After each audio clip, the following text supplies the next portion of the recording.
Situationships जो आजकल चल रहा है एक टर्म, ये रिलेशनशिप से क्यों ज़्यादा फैलने लग गया है? सिचुएशनशिप हमें ज़्यादा सुनने में आता है रादर देन रिलेशनशिप्स। सिचुएशनशिप में I think it's a midway, लोगों को फील एक भी चाहिए रास्ता रिलेशनशिप बना लिए। वाला, and hence having a feeling of freedom also. तो वो इसी वजह से ये सिचुएशनशिप का कॉन्सेप्ट निकला। लेट्स से कि किसी डॉटर का या सन का अपने फादर के साथ रिलेशंस ठीक नहीं है करंट लाइफ में, तो आपके अकॉर्डिंगली पास्ट में उनके जो फादर हैं उनके साथ उन्होंने कुछ गलत किया होगा जो आज रिलेशन ठीक नहीं है। टॉक्सिक रिलेशनशिप का सबसे डेंजरस रेड फ्लैग क्या है जो जनरली लोग अवॉइड करते हैं एक लॉन्ग टर्म रिलेशन में? तो जब इंसान अपनी चॉइसेस में इंसान को बांधने लग जाता है ना, that is hence a toxic relationship. Female की जो इनकम है that is more than the male, और तब क्लैशेस होना स्टार्ट होते हैं। सो अगर मैं इसको बहुत ही सिंपल टर्म्स में बोलूँ, so female should always look for a man who is powerful. who has good connections, who has respect in the industry which they are working. Tell me the top 3 most important questions जो किसी से भी शादी करने से पहले पूछने जरूरी है। First is of course आपका करियर क्या है. Secondly, मैं ये बिलीव करती हूँ कि फैमिली. जो थर्ड चीज़ मोस्ट इम्पॉर्टेंट है, आप अपने आप से ये सवाल पूछो, क्या आप इस व्यक्ति के साथ 50 साल और रह सकते हो? चीटिंग का सबसे बड़ा साइकोलॉजिकल फैक्टर आपको क्या लगता है? It's always an opportunity for a meal. सो आज की हमारी गेस्ट का नाम है अदिति दुआ। She is a celebrity tarot card reader and a life coach. आज के पॉडकास्ट में हमने बात करी अबाउट लव एंड रिलेशनशिप्स और अबाउट कार्मिक बॉन्ड्स और कैसे इंडियन मैरिजेस रहती हैं, उसके बारे में हमने आज बात करी है। So keep watching beyond mic show.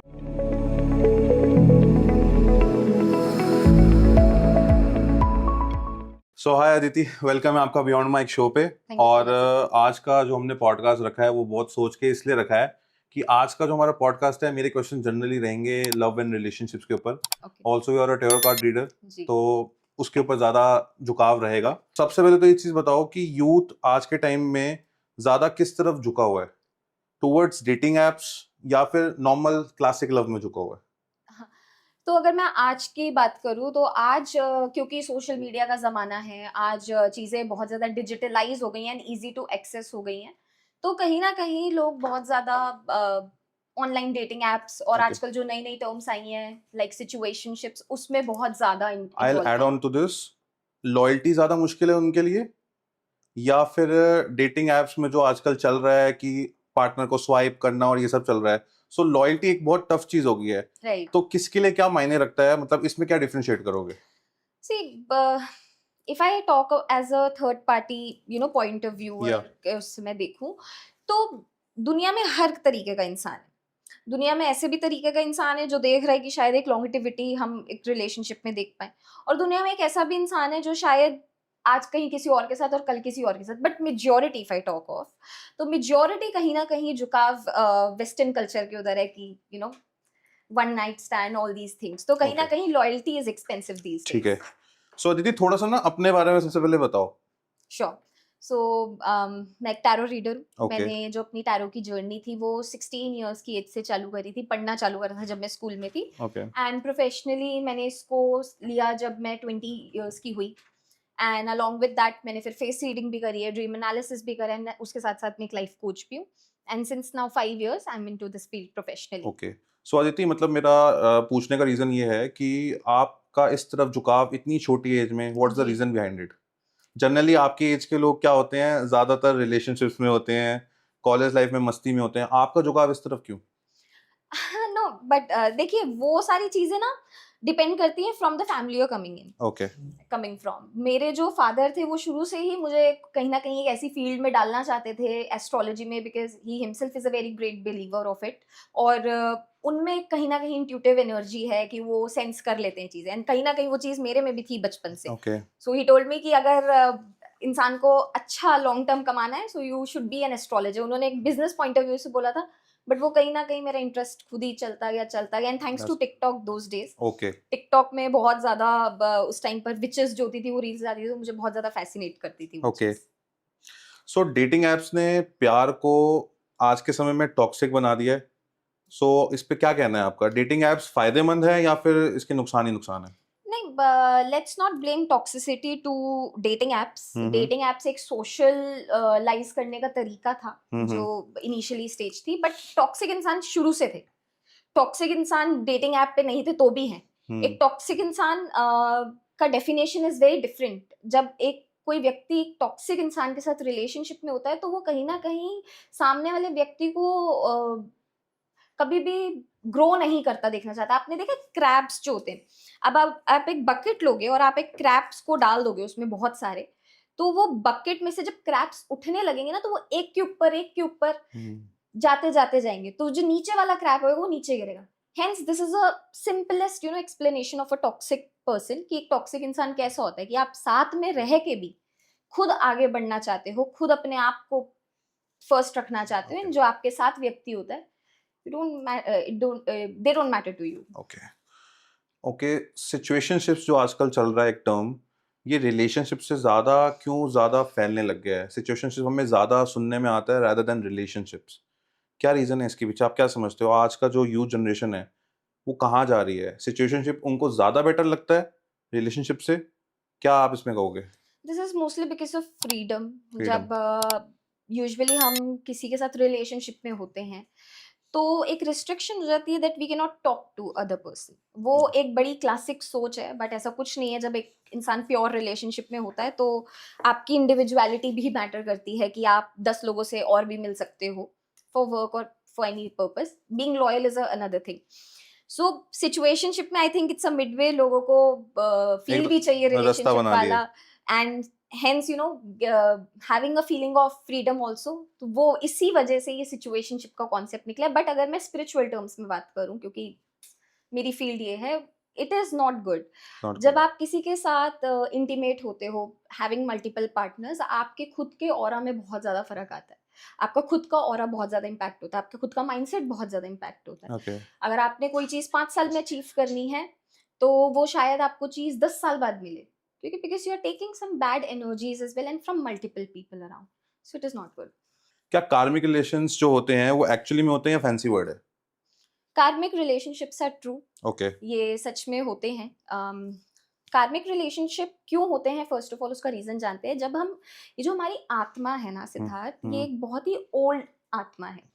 इसने बहुत ज्यादा ट्रैवल करा है, बड़े ही सारे कपड़े बदले हैं.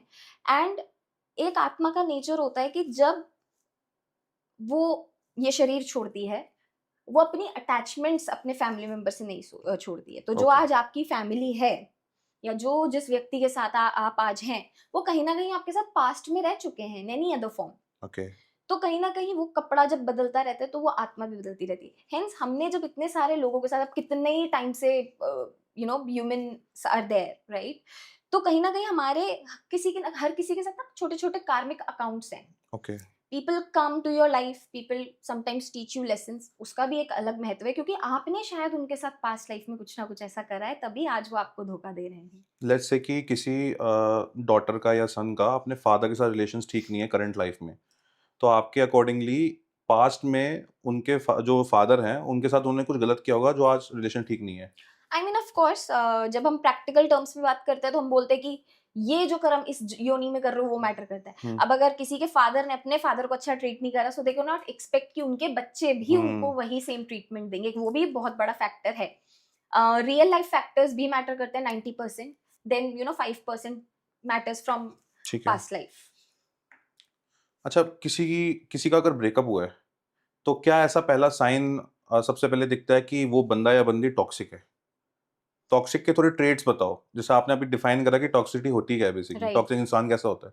थोड़े से सिग्नल्स बताओ हमारी ऑडियंस के लिए कि अगर ब्रेकअप होता है तो आप सेल्फ गिल्ट में ना हो, आपको ये पता चले कि यार वो इंसान ही टॉक्सिक था, किस लेवल पे. टॉक्सिक को थोड़ा सा सिग्नल्स थोड़े से आप उसको डिफाइन करो क्या होते हैं बेसिकली. अगर आप किसी भी रिलेशनशिप में हैं और if you feel that being into that relationship आप आगे कहीं किसी से बात नहीं कर सकते, कहीं घूमने नहीं जा सकते अकेले, because something which I listen to most is मैं तो कहीं बाहर ही नहीं जा पाती क्योंकि मेरे बॉयफ्रेंड को नहीं पसंद. आई मीन ये जो चीजें हैं, holding on to something is bad.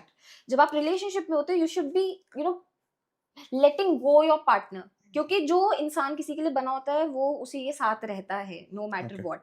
So first is being caged.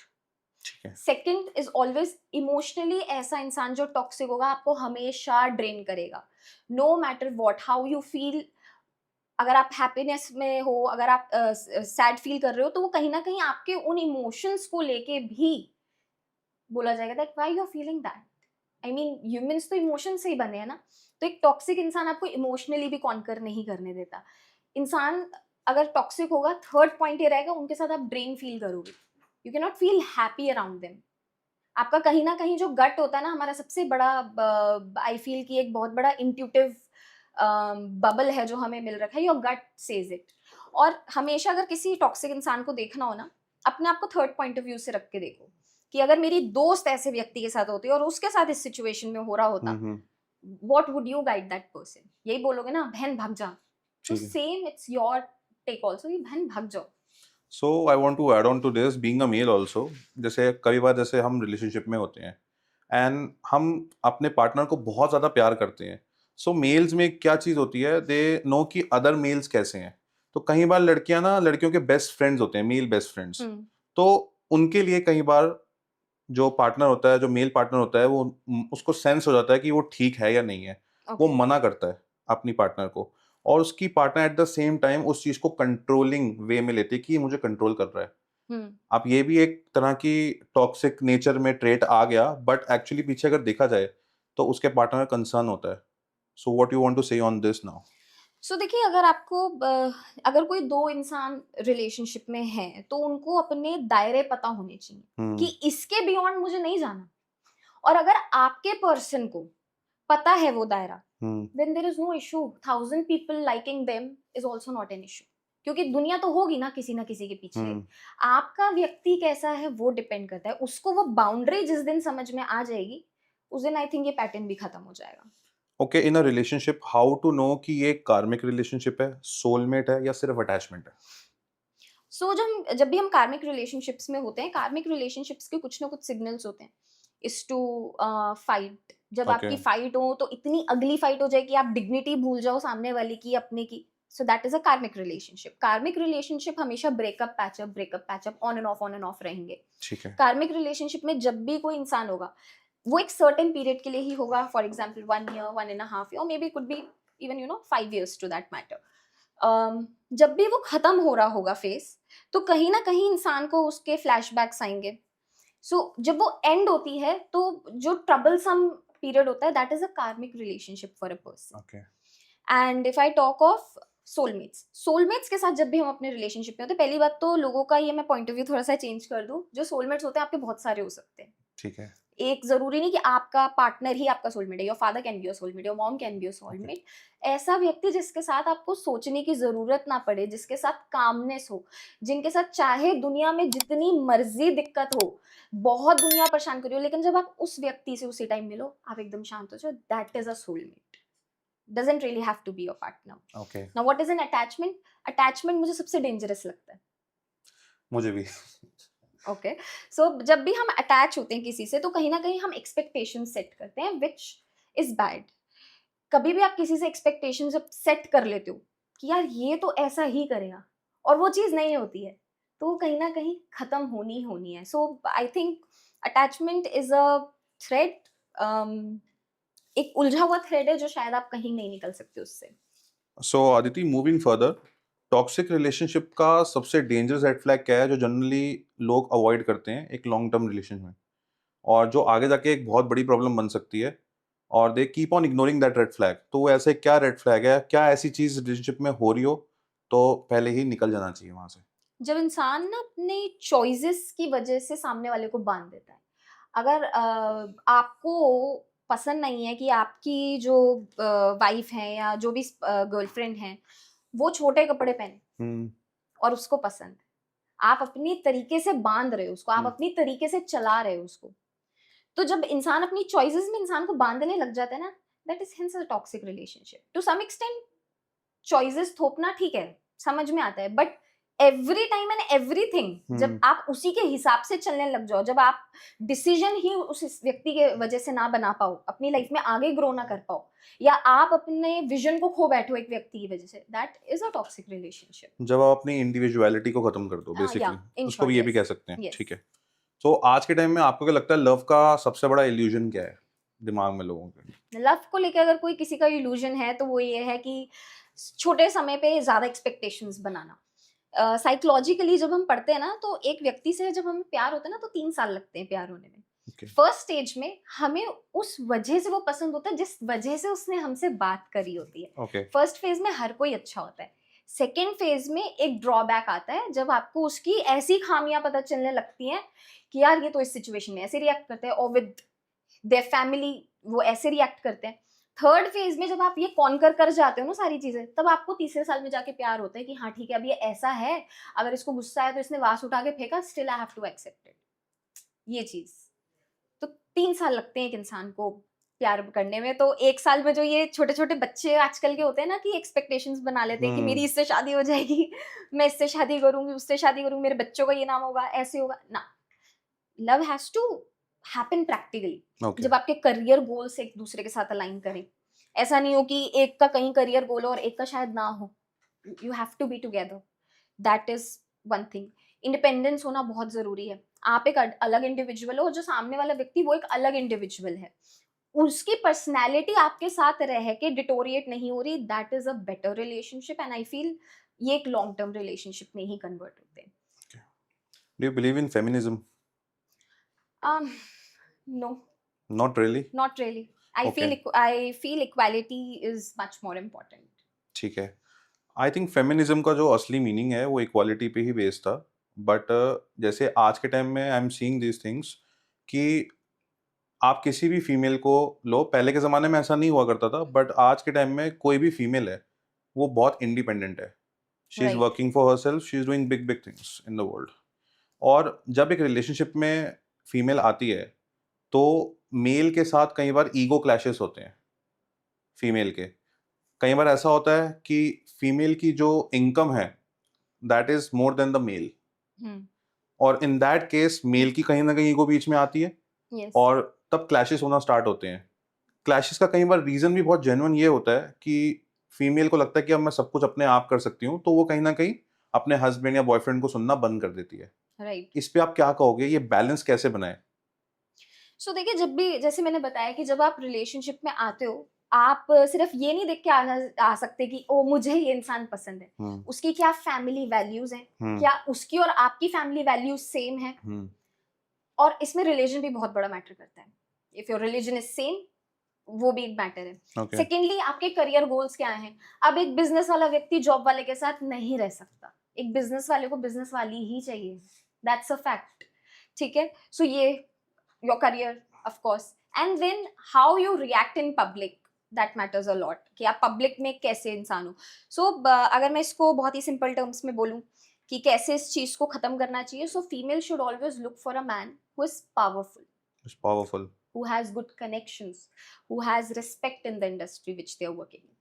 जब फीमेल को ये चीज पता चल जाती है तो वो कहीं ना कहीं नहीं करती वो चीजें। In short, my point of view is that कि male has to be a dominating figure okay. As compare to the female. हो सकता है कुछ फीमेल्स को ये बात आपकी अच्छी ना लगे। हाँ, ना लगे, but this is a reality. कार्मिक बॉन्ड्स का साइकिल कैसे ब्रेक होता है, कुछ प्रैक्टिकल साइंस बताओ। मतलब किसी को पता है कि मैं कार्मिक बॉन्ड में हूँ किसी के साथ, अब वो ब्रेक कब होगा, तो वो कैसे पता चले कि अब मेरा कार्मिक बॉन्ड खत्म हो चुका है? कोई तरीका है? द फर्स्ट वन इज कि जो सामने वाला व्यक्ति होगा, एक ना एक व्यक्ति डिटैच हो जाएगा। Being into that relationship they will get detach. And then secondly, जैसे मैंने बोला कि जब वो खत्म हो रहा होता है तो कहीं ना कहीं एक अनईजीनेस आपके गट में हमेशा रहेगी। तो वो जो वो अनईजीनेस है, फिर वो नाइटमेयर्स में बदलती है, फिर वो सपनों में बदलती है, एंड देन बिफोर एंडिंग वो एक फिर से नया फेज चालू रहता है, oh let's make things better together. तो वो वाली चीज है। तो yes, these 2-3 signs are very much important.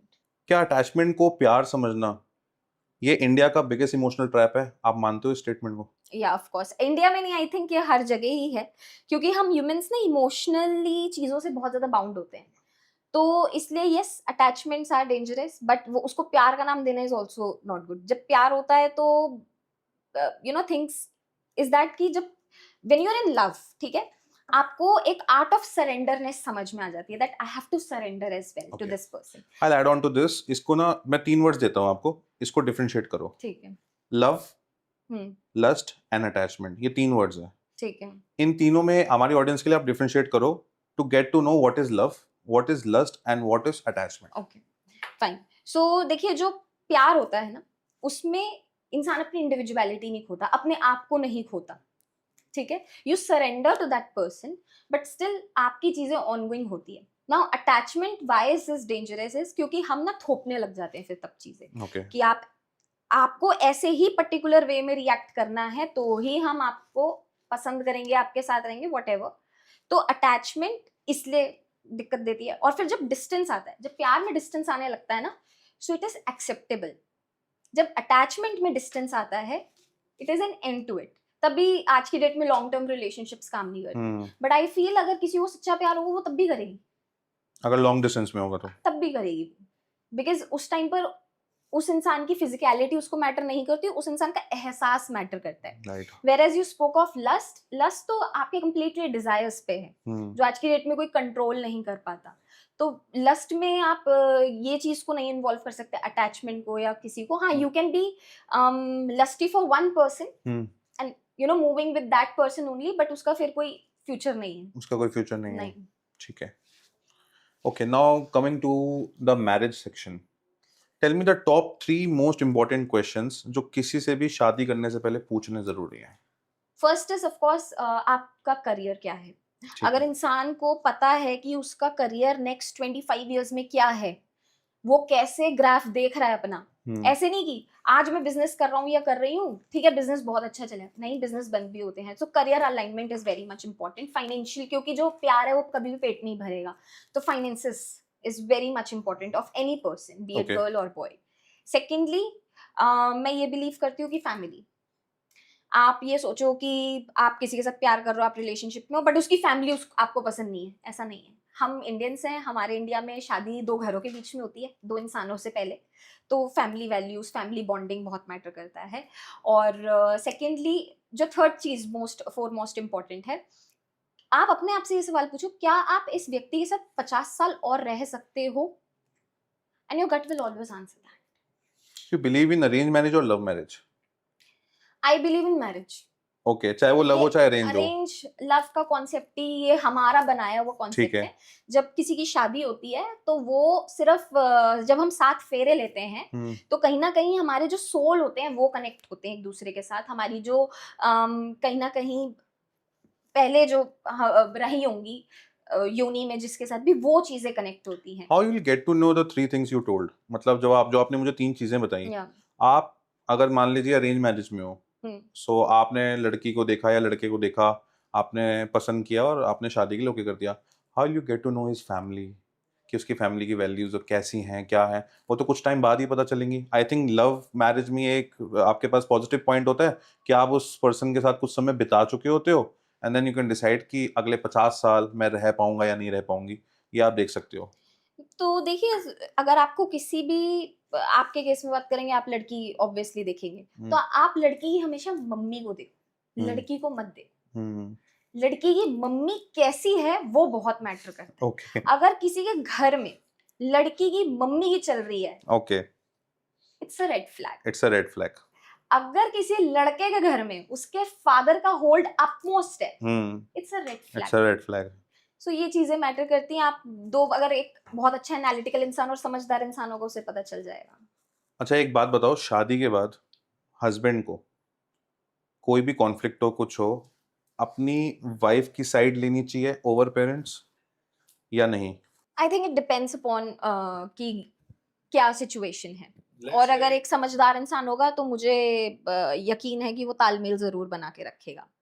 Let's say अगर नहीं बन पाता, किसी भी मेल के जो पेरेंट्स हैं वो थोड़े कंट्रोलिंग है नेचर में, उनको लगता है कि हमारा, क्योंकि जनरली क्या होता है, मेल्स के जो पेरेंट्स होते हैं, मेल सेक्शन के, वो उनके पेरेंट्स के दिमाग में हमेशा से एक चीज़ होती है कि कोई भी लड़की घर पे आई है तो ये शायद हमारे बेटे को ले गई है हमसे दूर, उनके दिमाग में कहीं इंडियन पेरेंट्स के अंदर ये ट्रेट्स हैं उनके माइंड के अंदर, तो कहीं ना वो एक अंदर से एक भावना ये अपने अंदर ले आते हैं कि ये अब हमारी बात नहीं सुनेगा, ये उसको ज्यादा महत्व देगा। In that case what should a male do? अगर ऐसा हो रहा है किसी के साथ भी, तो जो सबसे ज्यादा चीज मैटर करती है टू सिट डाउन। देखिए, कोई भी रिलेशनशिप होता है किसी के साथ भी, वो एडजस्टमेंट से चलता है। ऐसी 10 बातें होंगी जो शायद आपको आपके फादर की नहीं पसंद हो, लेकिन आप तब भी एडजस्ट कर रहे हो। तो कहीं ना कहीं ये मेल पे डिपेंड करता है कि अगर वो किसी और की बेटी को घर ला रहा है, तो वो पहले ही चीजें क्लियर करके चले कि अगर ऐसी सिचुएशन होगी, then I will be reacting in that way. और बैठ के बात करना is the solution to everything. तो जो ईगोज होते हैं उसको साइड रख के एक मेच्योरली अगर कोई बैठ के बात करे, तो काफी सारी चीजों का हल निकल जाता है। और ये ना लड़की पे भी डिपेंड करता है। Now coming up to a very serious question, कोई लड़का लड़की है, उनको 8 से 10 साल रिलेशनशिप में हो चुके हैं, they know each other very well, ठीक है, उनकी फैमिलीज में भी चीज़ें पता है, but let's say for some reason they are into intercaste marriage, let's say लड़के के घर वालों को लड़की नहीं पसंद, या ये भी केस हो सकता है कि लड़की के घर वालों को लड़का नहीं पसंद। इतने लॉन्ग रिलेशनशिप में जहाँ पे दो लोग अपनी पूरी लाइफ को एज अ मैरिज देख रहे हैं चलाने के लिए, उस केस में अगर कोई भी फैमिली मेंबर्स उनके बॉन्ड को ब्रेक करते हैं थ्रू एनीथिंग, किसी भी चीज़ में, जैसे इंडियन पेरेंट्स के अंदर ये चीज़ है कि अगर तुमने शादी करी हमारे साथ तो हमारा मुंह देखने की जरूरत नहीं है, घर से निकल जाओ, these kind of statements are very common, ये आती हैं। इन दैट केस उन दोनों लड़का लड़की को अपना रिलेशनशिप खत्म कर देना चाहिए, अपने पेरेंट्स को ज्यादा वेटेज देनी चाहिए, या फिर जो उनका बॉन्ड है, जो उनका पार्टनर जिनको वो बनाना चाह रहे हैं, उस तरफ वेटेज ज्यादा होनी चाहिए। देखिए, if the partner is right, ठीक है, अगर आपको पता है कि वो सारे चेकलिस्ट आपकी टिक टिक मैच्ड है, टिक टिक है, तो I don't think so going beyond your parents is an issue. ठीक है। ऑफ कोर्स उनकी रजामंदी मैटर करती है, हम्म, उनके वाइज एंड बट्स सुनना बहुत जरूरी है, बट इनिशियली जो शादी होगी और जो रहना है वो अल्टीमेटली इंसानों ने रहना है आगे जाके। So if they are comfortable with that, I think they should choose their love. ठीक है, चाहे उसके बाद फिर कुछ भी हो अगेंस्ट जाओ, कहने का मतलब। That is fine. ठीक है, let's move on to a very big societal issue which is cheating these days. ठीक है, इसमें सबसे पहले मैं आपसे पूछूंगा, आप फॉरगिवनेस, डिस्टेंस और साइलेंस में से किस चीज को ज्यादा वेटेज देते हो? Always choose forgiveness. Forgiveness. Always, I mean इंसान चाहे जितना मर्जी बड़ा हो जाए या जितना मर्जी जैसा भी हो, इंसान इंसान को हमेशा ना फॉरगिवनेस प्रैक्टिस करनी चाहिए। और अगर कोई इंसान नहीं कर पा रहा है किसी को फॉरगिव, तो always go in front of your god and tell कि I forgive the soul. I don't forgive the person, but I forgive the soul. Okay. क्योंकि आत्मा की कोई गलती नहीं होती। It's always the situations which are wrong. Physical cheating and emotional cheating, दोनों में से सबसे ज्यादा डेंजरस क्या है? Always the emotional one. Emotional one. Of course. Physical cheating इतनी ज्यादा डेंजरस नहीं है। नहीं, because I think physical cheating में एक बार फिर इंसान अपने आप को संभाल लेता है, बट इमोशनली जब एक इंसान टूटता है, सो आई थिंक वो आगे के उसके रास्ते दूसरे इंसान के लिए भी रुक जाएंगे। And what do you believe, it's a choice और you would say it's a mistake? It's always a choice. It's always a choice. आपको पता होता है आप क्या कर रहे हो। ठीक है, और चॉइस है तो उसमें जो वो कर रहा है, दैट मीन्स आप उसमें कह रहे हो कि उसको माफ कर दिया जाए, not the human but the soul. But the soul always. Always, ये आप स्पिरिचुअल वे में कह रहे हो, हाँ हाँ, but it is not that easy. हाँ ऑफ सो कोर्स। क्या करना चाहिए कि थोड़ा सा इस चीज को इजी कर लिया जाए? किसी को अगर मान लो प्यार में धोखा मिला है, अब वो उस इंसान से ऑब्वियसली अलग होगा, बट अगर उसको रात को नींद नहीं आ रही है, बहुत ज्यादा उसका जो जो उसके दिल पे बहुत ज्यादा चोट लगी है, कैसे वो उस चीज से जल्दी ओवरकम करे? सो आप ये कहना चाह रहे हो कि मूव ऑन कैसा करा मूव जाए ऑन कैसे करा जाए? इनिशियली। Simple words. सो देखिए, जब भी इंसान को मूव ऑन करना होता है ना, तो जो हमारा ह्यूमन ब्रेन है ना, साइकोलॉजिकली एक ऐसा बना है कि 41 डेज अगर कोई एक इमोशन पे रहे, so we can conquer that emotion. तो अगर आप एक इमोशन को लेके बैठे हो, that I don't want to be with that person for next another 41 days, ये मैं स्पिरिचुअल टर्म्स में भी बात कर रही हूँ, साइकोलॉजिकल टर्म्स में भी, so you have that ability to leave that person. But इंसान की ना वो भी बहुत मैटर करता है कि वो कितना इमोशनल है। अगर इंसान इमोशनल ज्यादा होगा, it can take 100 days to 150 days as well. But मैं एक बात बोलूं, मूव ऑन हो ही जाता है इंसान जब वो सेल्फ रिस्पेक्ट पे बात आ जाती है ना किसी के, कि नहीं मेरी सेल्फ रिस्पेक्ट खत्म हुई है इस चीज से, तो इंसान 2 दिन में भी मूव ऑन होते हुए देखे हैं मैंने। ठीक है, चीटिंग का सबसे बड़ा साइकोलॉजिकल फैक्टर आपको क्या लगता है? इट्स अ बोर्डम, इनसिक्योरिटीज या opportunity? It's always an opportunity for a male. Male. Males में डोपामीन एक ऐसा पाया गया है हम्म। कि जब वो सर्टन लेवल ऑफ इंसान के साथ रह लेते हैं कुछ साल के बाद, so they lose interest, and जब दे फाइंड अनदर वन, वो डोपामीन फिर राइज होता है। So in order to make that spark in your relationship, आपको ना कभी भी टू मच अवेलेबल नहीं हो जाना चाहिए कहीं पर भी। आप जब टू मच अवेलेबल हो जाते हो ना, या टू मच अपने आप को दे ही बैठते हो उस इंसान को, तो आप पे चीट होगा ही होगा। Person should be having that fear of loss कि यार अगर मैंने इसके साथ ये करा ना, ये चली जाएगी, ये चला जाएगा।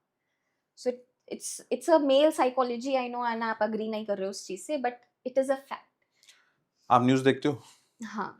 आज के समय में ज़्यादा क्या सुनने में आ रहा है, अगर हम जिस टॉपिक पे जैसे हम बात कर रहे हैं, फीमेल्स जो बहुत ज़्यादा आज के टाइम में अपने हस्बैंड्स का मर्डर कर रही हैं, किसी के साथ चीट करके, ये चीज़ जो इतनी ज़्यादा हो रही है, अब थोड़ा सा मेल से हट के फीमेल पे आते हैं, उनकी क्या साइकोलॉजी होती है इस चीज़ के पीछे? आप क्या समझते हो इस चीज़ को? फीमेल्स ना, जब भी ऐसी कोई चीज होती है, जब फीमेल ज्यादा कहीं इन्वॉल्व होती है, is always because of 3 or 4 things. Finances, ठीक है, फाइनेंसिस फीमेल्स को बहुत ज्यादा आकर्षित करते हैं, लेट्स एक्सेप्ट दिस फैक्ट। अगर 2 व्यक्ति एक रूम में बैठे होंगे और एक ज्यादा अमीर होगा और एक कम होगा, she would always choose that person, क्योंकि उसे सिक्योरिटी चाहिए। ठीक है। ठीक है, first is security issues. Second is always, जैसे मैंने बोला, female loves to have a person who has a power. Okay. ठीक है, ऑरा, जिसको हम आज की लैंग्वेज में बोलते हैं, ऑरा बहुत मैटर करता है फीमेल को। इंसान कितना ज्यादा पब्लिक में उसको कैसा ट्रीट करा है, वो भी बहुत मैटर करता है। ठीक है। सो अगर कोई फीमेल कर रही है cheat, so it's only because या तो वो इमोशनली अनफुलफिल्ड है हम्म।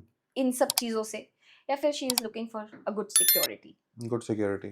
Through finances. अच्छा, उसके आपको लगता है कि उसके अपने अंदर कुछ गलती होगी हाँ, या ऑफ ऐसा कुछ कोर्स, होगा जो ऑफ ये वो ये कोर्स। काम कर रही है? आई चीटिंग थिंक इज अगर आपको ऑलवेज अ किसी रिलेशनशिप चॉइस। से बाहर आनी है तो किसी कोई बहुत और भी बहुत तरीके हैं, आप डाइवोर्स ले सकते हो, बट दिस इज समथिंग कि आप किसी के साथ मिलके मर्डर कर दो, यार ये तो इस ना, एक्सटेंट तक कि क्या माइंडसेट चल रहा जो आप बातें कर रहे हो ना, वो साइकोटिक नेचर की बातें कर रहे हो।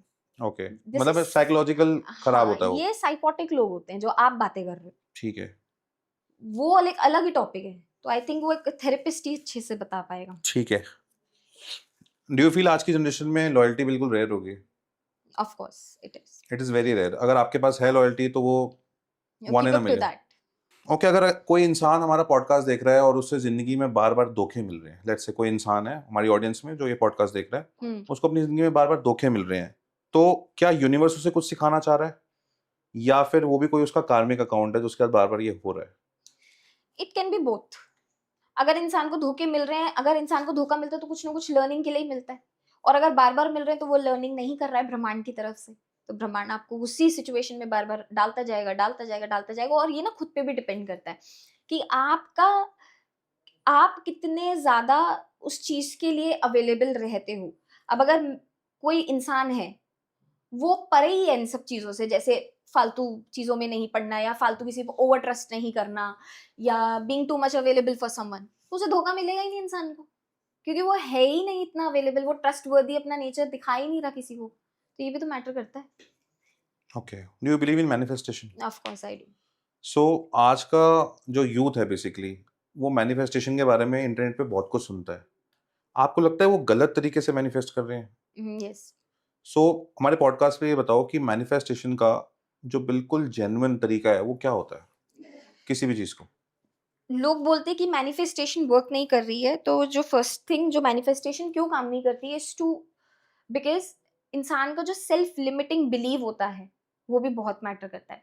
अगर मैं आज कुछ मैनिफेस्ट करना चाह रही हूँ और मेरा एक सेल्फ लिमिटिंग बिलीव है, यार ये नहीं हो सकता, ओके। तो वो मेरा कहीं ना कहीं इनर, मुझे सबकॉन्शियस माइंड बता रहा है कि भाई तू नहीं कर सकती। एक और चीज ऐड ऑन करूंगा कि सिर्फ सोचने से होता है या एक्शन भी मैटर करता है? कर्म तो मैटर करता है, हर चीज कर्म का फल ही है। तो कर्म of course, hard work matter करेगा।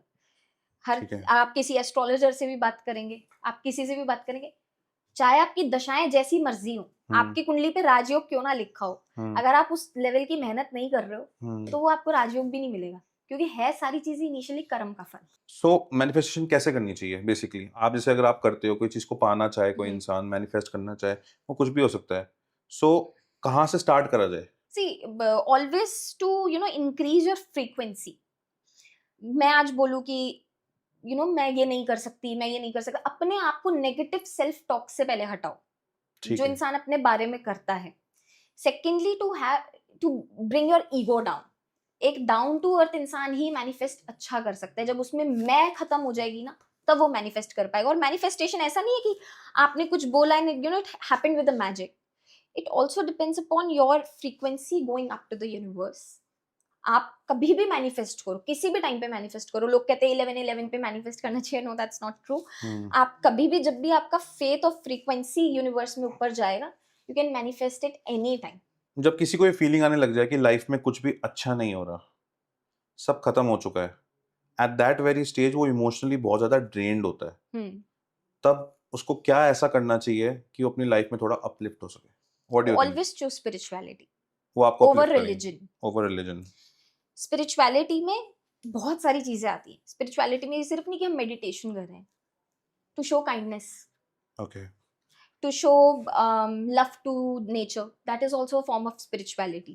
तो एक वो भी चीज़ बहुत मैटर करती है. अगर आप हील होना चाहते हो कहीं से, आप क्लैरिटी पाना चाहते हो, spend time with nature, plant more trees. And जब भी ट्री प्लांट करो, put your wish into that and then put that plant.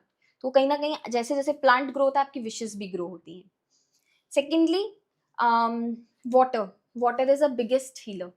तो हमारे हर धर्म में, कोई भी आप धर्म चूज करो, तो होली वाटर का बहुत रेलिवेंस होता है. बिकॉज वाटर में इतनी क्षमता होती है कि वो आपको फ्लो के साथ हील कर सकता है.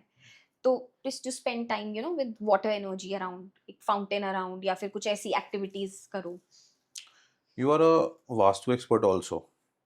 So if I ask that Vastu can, basically help in career and relationship, तो वो कैसे करेगा? वास्तु कैसे हेल्प कर सकता है किसी के करियर और रिलेशनशिप में?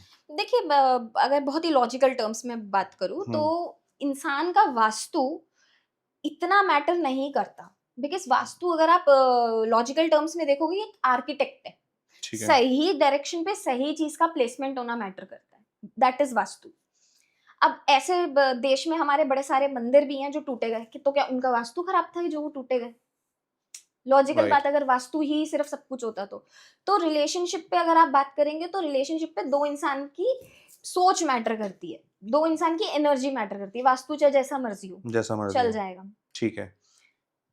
करियर पे शायद मैं एक बार को कह सकती हूँ कि वास्तु मैटर्स अ लॉट. क्योंकि आपको, जब करियर आप चूज कर रहे हो, तो आपको एक राइट एनर्जी में होना बहुत मैटर करता है. So entrances of course matters a lot. So north entrance is very good for having good career. So अगर मैं आपसे पूछूं कि घर का कौन सा ऐसा कॉर्नर है जो बेसिकली किसी के करियर को खराब कर रहा हो, कौन सी ऐसी चीज़ है, कोई एक दो चीज़ें आप ऐसी बताओ वास्तु के अकॉर्डिंग जो घर के किसी कॉर्नर में नहीं होनी चाहिए? Okay, so first thing is north east में वॉशरूम होना. ओके। नॉर्थ ईस्ट में वॉशरूम क्यों नहीं होना चाहिए? बहुत ही लॉजिकल बात है उसकी. जो वास्तु देवता होते हैं, वास्तु देवता का जो सर होता है, वो नॉर्थ ईस्ट में होता है. ओके। तो अगर आप नॉर्थ ईस्ट में वॉशरूम रख रहे हो, what you are giving it to that? Negativity, getting your point. Drainage. ठीक है, इसीलिए नॉर्थ ईस्ट में मंदिर रखे जाते हैं कि आपका जो कनेक्शन है इंटेलेक्चुअली, वो सही एनर्जी से बने. ठीक है. एंड सेकेंडली, बाहर जूते रखना घर के. I have seen like multiple of ये तो हर कोई फैमिलीज करता है इंडियन फैमिलीज में, आई थिंक या सबने बाहर रखे होते रॉन्ग. हैं। ओके। तो ये मतलब घर का वास्तु जितना मर्जी अच्छा कर लो, अगर घर के बाहर चप्पलें पड़ी हैं, वो वास्तु कभी ठीक नहीं हो सकता. Is to have a shoe rack. आप शू रैक रखो एक साउथ वेस्ट डायरेक्शन में, अपने घर के बाहर के एंट्रेंस पे एक शू रैक रख दो, अगर आपको घर पे नहीं लाने हैं जूते तो. सेकेंडली, इसकी साउथ ईस्ट पे वाटर एलिमेंट रखना. हम देखते हैं कि मैरिजेस में बहुत ज़्यादा फीमेल के क्लैशेस होते हैं with mother in law and daughter in law. वो क्यों होते हैं? क्योंकि कहीं ना कहीं वो डिस्प्लेसमेंट होती है. आप आग पे पानी नहीं रख सकते, they are not friends together. तो साउथ ईस्ट फायर एलिमेंट को रिप्रेजेंट करता है, and water is again water element. तो अगर ये दोनों चीजें साथ में आएंगी तो कलेश होंगे घर में. टैरो के अकॉर्डिंग थोड़ा सा पूछना चाहूंगा, okay. What are the energies you are receiving for 2026 as per tarot cards? If I talk about tarot, so 2026 is going to be a roller coaster year for many of people. Personal life में issues आएंगे लोगों को. और अगर मैं बात करूं कि how the world is going to be, तो जो हमने 2025 में देखा उसका कहीं ना कहीं हमें बढ़ के ही चीजें मिलेंगी, जैसे अग्निकांड ज्यादा होंगे आने वाले समय पे, प्लेन का क्रैश हो जाना होगा फिर से। ठीक है। एंड अगर मैं बात करूँ इकोनॉमी जून तक बहुत ज्यादा गिरेंगी, एंड उसके बाद इंडिया में एक रैपिड ग्रोथ आएगा, specifically in the month of November. India के लिए बहुत अच्छा समय है। गोल्ड का प्राइस बढ़ेगा, गोल्ड का price easily somewhere around it can reach 1,80,000 90,000 आराम से पहुंच जाएगा। Best time is to invest in copper, health care, क्योंकि आने वाले समय पे बीमारी भी आने वाली है लंग से ओके। रिलेटेड, सेम लाइक कोविड-19। ओके। तो कहीं ना कहीं वो भी बहुत ज्यादा इम्पैक्ट ये करेगी। 26 में ही होगा। This will happen in this will happen. 26। Okay. Political scene पे क्या कहना है, मतलब आने वाला जो पॉलिटिकल, अगर हम बात करें, आने वाला पीएम जो है, इलेक्शंस हैं, उनमें क्या होने वाला है as per your tarot cards? देखिए, अगर मैं आने वाले समय में बात करूँ तो जो टैरो के बेसिस पे मैं टैरो पे बताऊंगी बेसिस पे ऑब्वियसली। कि जो अभी स्टार्स हैं एट द मोमेंट, जयशंकर जी के बहुत अच्छे हैं। ओके। एंड देन बट अगर जब हम डीप एनालिसिस करने लग जाते हैं, जब हम एस्ट्रोलॉजी में डाइव डीपन करते हैं, तो कहीं ना कहीं महाराष्ट्र से हमें कोई आने वाले समय पे प्राइम मिनिस्टर देखने को नहीं मिल सकते हैं। बहुत लोगों को लगता है Yogi ji next prime minister बनेंगे। नहीं, योगी जी की जो दशाएं हैं इस टाइम पर, कुछ ऐसी दशाएं हैं कि उनका जो शनि है मोस्ट अफेक्टेड प्लैनेट है उनकी राशि में, and that is not friendly to him, तो कहीं ना कहीं नहीं बनेंगे। ठीक है, थोड़ा सा स्पिरिचुअली अगर आपसे कुछ चीज़ पूछना चाहूँ, आजकल के यूथ का अगर हम बात करें, सबसे बड़ा कंफ्यूजन क्या है स्पिरिचुअल जर्नी के अंदर? टू बी फ्री क्विकली, मतलब कि अगर आपने कोई स्पिरिचुअलिटी में आपने पुट इन करा, आप आज परेशान हो, हम्म। ठीक है, आपने स्पिरिचुअलिटी चूज कर ली, तो उनको लगता है कि बहुत जल्दी चेंजेस आ जाएंगे। सो क्विकली आप रिजल्ट्स को जब एक्सपेक्टेशंस लगाने लग जाते हो, I think you are following the wrong spirituality. Spirituality में सबसे पहले आपको अपने आप को ठीक करना है, improve yourself first, and then think of others as well, that is spirituality. मैं तो कहती हूँ मत करो मूर्ति पूजा, be a good human, that is also form of spirituality. ठीक है। क्या सही लोग गलत टाइम पे मिलते हैं या गलत लोग सही टाइम पे मिलते हैं? व्हाट डू यू थिंक, आपके पॉइंट ऑफ व्यू के हिसाब से? या फिर कर्मा, डेस्टिनी और फ्री विल, सबसे पावरफुल कौन है? It's always the destiny. Destiny. आप फ्री विल भी नहीं बिलीव करोगे जब तक आपकी डेस्टिनी आप पे नहीं जाएगी।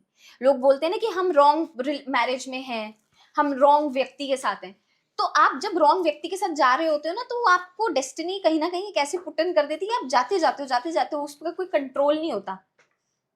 तो it's always the destiny. Free will उसी का एक पार्ट है, ये इंटर रिलेटेड है सारी चीजें, but obviously destiny. 3 most important अगर आप सजेशंस देना चाहो आजकल के यूथ को, तो वो क्या होंगे किस चीज से रिलेटेड? उनकी लाइफ को बेटर बनाने के लिए? Always to be patient. इंसान बहुत ज़्यादा, आई नो फास्ट चीज़ें चल रही हैं बहुत ज़्यादा, तो बहुत ज़्यादा रिजल्ट को ना जल्दी ग्रैब करने का एक चस्का चढ़ गया है सब में, which is good, fine, but be patient, be kind, be generous, these okay. 3 things one should follow. अगर आपको किसी को गाइड करना हो रिलेशनशिप के ऊपर, तो आप क्या ऐसी 2 चीजें गाइड करोगे उसे कि रिलेशनशिप में देखनी चाहिए और तब रिलेशनशिप में आना चाहिए? फर्स्टली वुड ऑलवेज बी कि वो जो व्यक्ति है आपको कैसे ट्रीट कर रहा है, आपका ट्रीटमेंट उस व्यक्ति के नज़रिए से बहुत मैटर करता है। अगर आप पब्लिकली कोई गलती कर रहे हो, तो क्या वो आपको वहीं झाड़ रहा है, या वो आपको एक सेफ स्पेस में जाकर बता ओके। रहा है कि आप यहाँ गलत थे। And secondly is always to see the communication. I always feel कि इंसान चाहे जितना मर्जी ओपन हो जाए अपने इंसान के साथ, बट एक जब आप एक लेवल का गाली गलौज करने लग जाते हो, is where you lose respect for each other. Okay. So एक कम्युनिकेशन डायरेक्ट होना चाहिए, बहुत सिंप्लीफाइड होना चाहिए, एंड ये जो ये गंदगी है वो नहीं होनी चाहिए। ठीक है, मेरी एक चीज़ ना, मतलब मैं हमेशा से एक चीज़ रिलेशनशिप में मैंने देखी है और मैं इस चीज़ को बहुत ज़्यादा मानता हूँ, that being in a relationship, सबसे पहले ना आपको अपने से एक सवाल पूछना चाहिए अबाउट योर इनसिक्योरिटीज़। मैंने कहीं पे ये सुना था कि कितना भी कोई बड़ा इंसान हो, सबके अंदर ना कोई इनसिक्योरिटी है, और वो चीज़ जब आपको पता होती है, तो आप अपने से वो चीज़ पूछो और अपने पार्टनर को भी बताओ। राइट। क्योंकि कई बार क्या होता है, मैंने नोटिस किया है, आप किसी रिलेशनशिप में हो और लेट्स से आप थोड़े इंट्रोवर्ट नेचर के हो, आपका पार्टनर थोड़ा सोशलाइज एक्सट्रोवर्ट। हाँ एक्सट्रोवर्ट है, सोशलाइज ज़्यादा है। अब कहीं पे जाके कोई मजाक कर दिया, और उसमें आपको लग रहा है कि मैं थोड़ा सा इंट्रोवर्ट हूँ और शायद आपको बुरा लग रहा है उसके अंदर कि मेरा मजाक हर बार ये बनाती है, लेट्स से मैं मेल के पर्सपेक्टिव से कह रहा हूँ, तो बेसिकली वो आपकी इनसिक्योरिटी है जो आपको परेशान कर रही है, वो आपके पार्टनर की गलती नहीं है। तो मुझे पर्सनली ऐसा लगता है कि अपने इनसिक्योरिटीज के बारे में पता होना चाहिए यस, और अपने पार्टनर को वो पहले ही बता देना चाहिए। 100%। ठीक है। So with this will end this podcast. Thank you so much Aditi, बहुत अच्छा लगा आपसे बात करके। Thank you so much. So सबसे पहले तो thanks for watching this podcast till the end. अब आपको सिर्फ 3 चीज़ें करनी है। फर्स्ट, सबसे पहले आप चैनल को सब्सक्राइब कर दो ताकि हम इसी तरीके से वैल्यूबल गेस्ट को ला सकें, आपको और ज़्यादा वैल्यू प्रोवाइड कर सकें।